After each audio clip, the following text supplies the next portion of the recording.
The May 2026 release of SpreadsheetWeb focuses on three things: giving you a new way to create rich content pages inside your applications, making the Markdown editor significantly more capable, and eliminating repetitive setup work when you are building complex applications. Let's walk through each one. The first new feature is Markdown Pages. This is a brand new page type you can add to any SpreadsheetWeb application. To create one, go into the designer for your application, click on Pages, and create a new page. In the page type selector, you will now see a third option alongside standard and link, Markdown Page. Select it, configure your navigation and splash screen settings as usual, and save. The Markdown editor opens in a split layout. The right side is where you write your content using standard Markdown syntax. The left side is a live preview that updates as you type. You can use it to create headings, bold text, lists, tables, images, the full range of Markdown formatting. The editor is clean and focused, and once you save the page, it becomes a fully responsive application page that users can navigate to directly inside your app.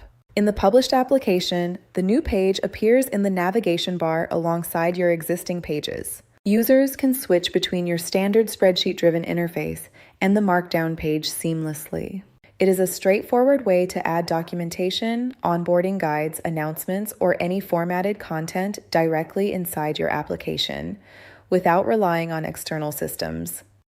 The Markdown editor also received a substantial upgrade this release, with 3 specific additions that make it much more capable as a content authoring tool.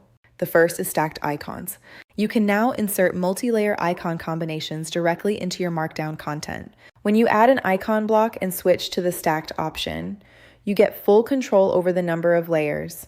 And for each layer, you can configure the icon, size, color, strength, and opacity independently. The second is internal page linking. You can now create links that navigate directly to other pages within the same application. You can see here a Go to Page UI link being inserted, which will take users to the UI page when clicked. The third improvement is automatic image persistence. Uploaded images and carousel images are now automatically saved back into the editor content.